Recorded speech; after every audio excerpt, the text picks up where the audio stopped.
Você vê que, deixa lá, irmã, para frente, desejando Pilatos soltar Jesus, e insistiu ainda, mas a multidão a quais Jesus veio por elas, dizia, não, quero que ele morra. Pastor, mas era plano de Deus. Certo que era plano de Deus, mas ali era um ser humano, irmãos. Não foi Deus que estava sentindo aquelas coisas, não, aquelas chicotadas, aquela humilhação. Aqui no versículo 65 de Mateus 26, 65, diz assim a Bíblia: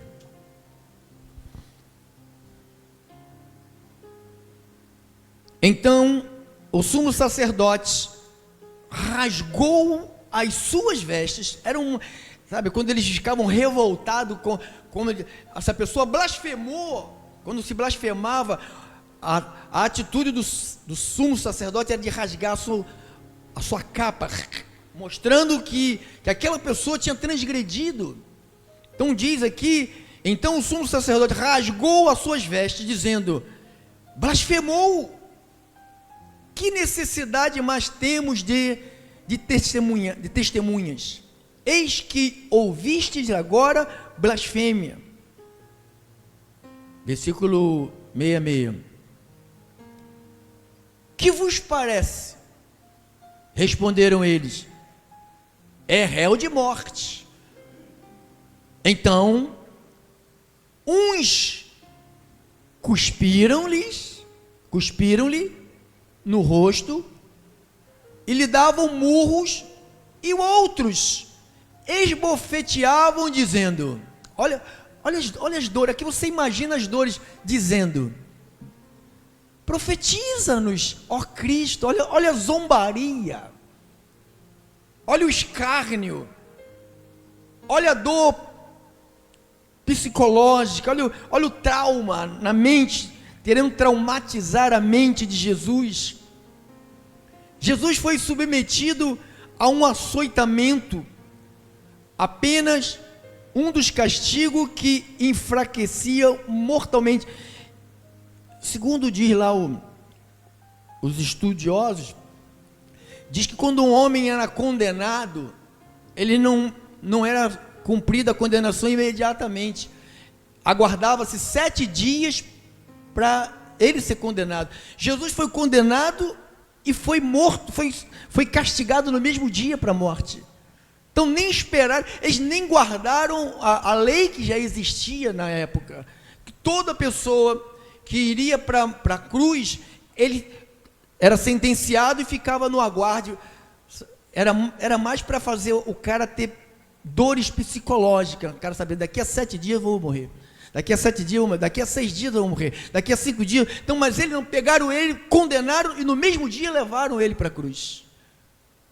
Então diz aqui a história, ficavam zombando dele, profetiza-nos, ó Cristo, quem é que te bateu? Profetiza. Ora, estava ali Pedro assentado fora. Então isso aqui é dor do abandono. Olha, Pedro estava lá no pátio, olha aqui, ó, vai, continua. E aproximando-se uma criada, ele disse, também tu estavas com ele. Esse Pedro aqui é o que andou com Jesus para cima e para baixo, quando na hora da pressão, porque Jesus tinha profetizado para ele, porque ele quis dar uma de melhor do que os outros. Ele disse, olha, ninguém vai te deixar, todo mundo vai te deixar, eu não vou te deixar, eu nunca vou largar o Senhor, eu vou ficar do seu lado. Jesus falou, antes que o galo cante, tu me negarás 3 vezes. 3 vezes. Então Jesus foi abandonado pelo homem que mais andou com ele. Jesus foi abandonado. Isto é um sentimento, irmão. Quando você olha para essa história aqui, você não está vendo Deus passando por. Não é Deus que estava passando por isso. Foi um homem sem pecado, nascido de mulher, mas sem o envolvimento de um homem, gerado pelo próprio Deus, mas com um sentimento. Diz que ele foi para um monte para orar, e ele ficou entristecido e angustiado. Então, Deus não fica triste, nem fica angustiado. Então, você está lidando ali com um ser humano. Então, Jesus estava sofrendo dores horríveis. Por quem? Por você. E o que Ele quer de mim, pastor? Que eu seja fiel a Ele. Que eu não o troque. Que eu não o troque, sabe, por nada. No capítulo 27 de Mateus, versículo 27 ao 31,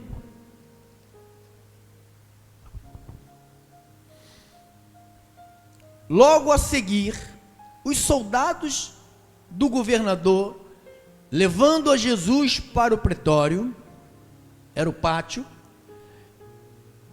reuniram em torno dele e toda a corte, despojando-o das vestes, ou seja, humilhação. Às vezes a gente não quer passar nada, irmão.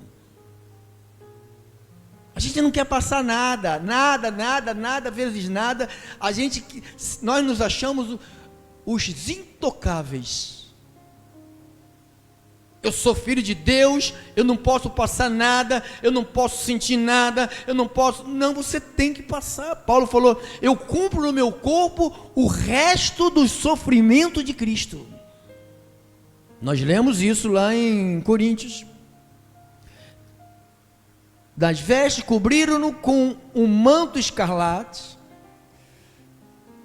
tecendo uma coroa de espinhos, puseram-lhe na cabeça, e na mão direita um caniço, e ajoelhando-se diante dele, fazia o que com ele?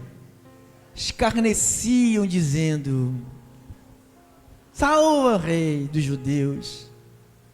A minha pessoa fala com os irmãos. Eu passei ontem, vindo para cá, e tinha um abençoado que era baterista de uma igreja, acho que é da Assembleia.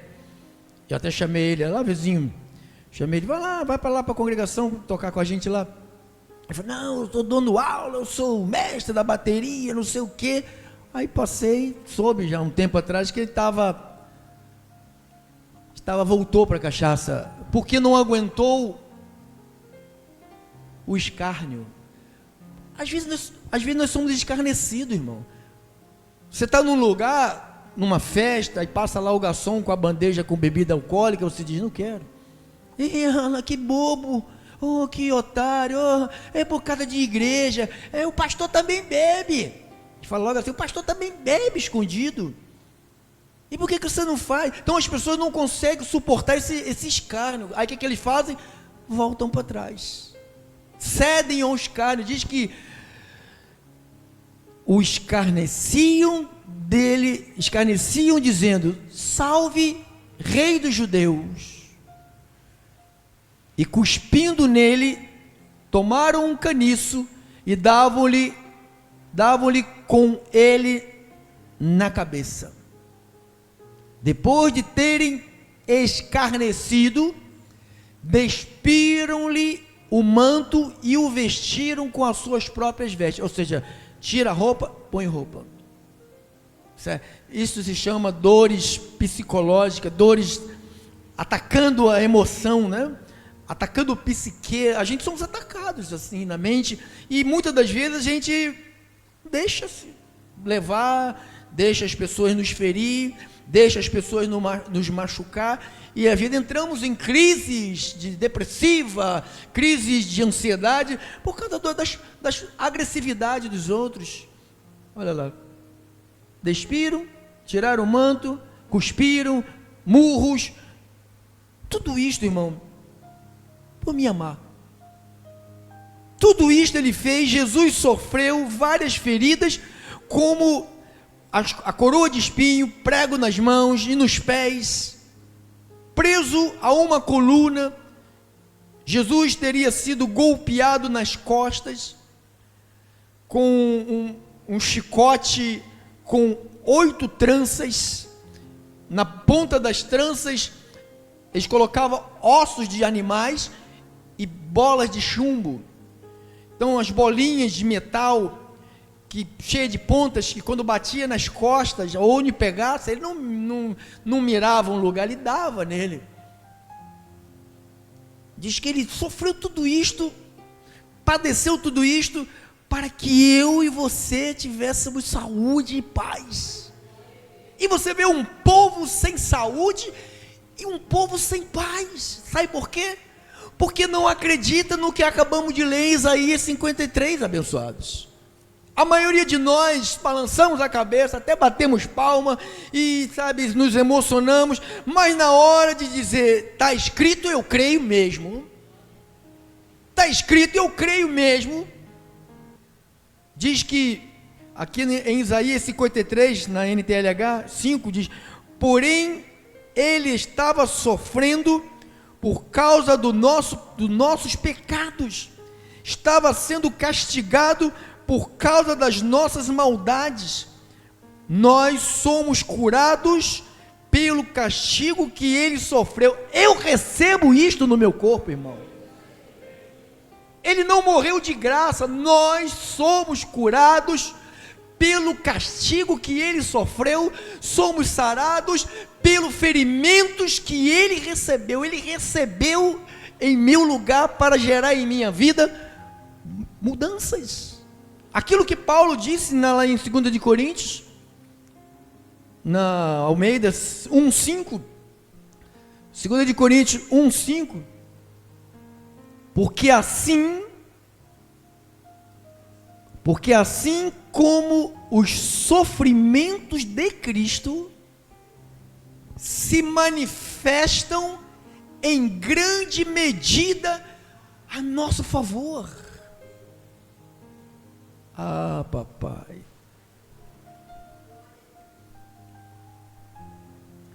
Dores física, psicológica, emocional, dor do abandono, dor da rejeição, dor da frustração, a dor do desprezo. Não, Pedro falou assim, eu não conheço ele. Diz que ele jurou que não conhecia Jesus. Você já leu isso? Ele jurou. Você imagina, abençoado, alguém que foi tratado, alguém que foi beijado, alguém que Jesus tirou ele de uma vida horrível, alguém que caminhou com Jesus, sabe, comeu com Jesus, foi para todos os lugares, viu dezenas, centenas de milhares de milagres. Ele mesmo presenciou um milagre da água ficar sólida. E o cara faz o quê? Desprezo. Não o conheço. Solidão. Estava orando. Cadê Pedro? Está dormindo, cara. Não pedi para você orar comigo 3 vezes, abençoado. 3 vezes. 3 vezes. A dor, porque tudo isto, abençoado, tinha que ser sobre ele. É ele levou, ele padeceu, ele sofreu. Por que ele fez isso? Por me amar. Diga, ele me amou. Em Marcos 15, na Almeida, 16 ao 20, Marcos 15, 16 ao 20, diz assim: então os soldados o levaram para dentro do palácio, que é o pretório, e reuniram todo o destacamento, vestiram-no de púrpura, tecendo uma coroa de espinhos, lhe puseram na cabeça, e saudavam dizendo, zombaria, salve rei dos judeus. Davam-lhe na cabeça com um caniço, cuspiam nele, e pondo-se de joelhos, fingindo, o adoravam. Depois de terem escarnecido, despiram-lhe a púrpura e vestiram com as suas próprias vestes. Então, conduziram Jesus para fora, com o fim de crucificarem. Aqui em Lucas 22, 63 a 65, estamos 2 minutos, terminamos. 22 a 63 a 65, os que... Então Pedro, Lucas 22, 63, a 65. Os que detinham Jesus zombavam dele e davam-lhe pancadas e, vendando-lhe os olhos, diziam: profetiza-nos, quem é que te bateu? E muitas outras coisas diziam contra ele, blasfemando. Logo que amanheceu, reuniu-se a assembleia dos anciãos do povo, tanto os principais sacerdotes como os escribas os conduziram ao sinédrio, onde lhe disseram: se tu és o Cristo, dize-nos. Então Jesus lhe respondeu: se vou-lo disser, não acreditareis. Irmãos, eu deixo isto aqui para a gente pensar em Lucas 23, 35 e 36. Lucas 23, 35 e 36. O povo que estava ali e a tudo observava. O povão, por quem Jesus morreu. Também as autoridades zombavam e diziam: o que eles diziam? Salvou os outros e a si mesmo não se salva? A si mesmo se salve? Se é de fato o Cristo de Deus, o escolhido. Igualmente os soldados escarneciam e, aproximando-se, trouxeram-lhe vinagre, dizendo: se tu és o rei dos judeus, salva-te. Isso são dores psicológicas, sabe? São traumas que é pior do que quebrar um osso, quebra um osso, põe no lugar, bota lá o pino, o parafuso, se cura, se convive, mas aqui. Mas quando eu penso nessas dores, no tudo que ele sofreu, eu penso que eu e você fomos beneficiados. Diga, eu fui beneficiado. João também falou sobre isto, João 19, 1 a 3. Os 4 livros históricos narram essa grande jornada do Senhor. Então, por isso, Pilatos tomou a Jesus e mandou açoitá-lo. E os soldados, tendo tecido uma coroa de espinhos, puseram-lhe na cabeça e vestiram-no com um manto de púrpura. Chegavam-se a eles e diziam, zombarias: salve, rei dos judeus, e davam-lhes bofetadas. Ei, você é crente? Você é crente, está passando por isso? Por isso que eu não sou crente. Você escuta isso. A maioria que escuta isso, sabe o que acontece? Desvia. Sabe que ele está falando certo. O que me adianta ser crente? Passar por isso. Irmãos, Jesus falou assim para alguns: verdadeiramente eles já receberam o seu galardão. Então não fica preocupado com o galardão que as pessoas estão recebendo na terra, que o nosso não é aqui, irmão. O nosso é lá em cima, tá? Não se preocupe. Jesus não morreu para te dar nada aqui embaixo, porque primeiro que ele disse que o reino dele não é daqui. Se você tem o reino dele aqui, você vai se lascar. Você vai ser queimado, porque essa terra vai ser queimada. Os testemunhos de Jeová vão todos ser queimados, porque eles acham que isso aqui vai virar um paraíso para eles desfrutar do paraíso. Sabe? Não é aqui. Diz que Deus vai criar novos céus e nova terra, aonde não haverá dores, não haverá sofrimento, não haverá rejeição. Isto tudo nos aguarda. Sabe por que isto vai acontecer? Porque o Cristo que morreu é o mesmo que ressuscitou. Amém? Assim seja, irmão. Assim disse o Espírito Santo. Fica de pé, irmão, por favor.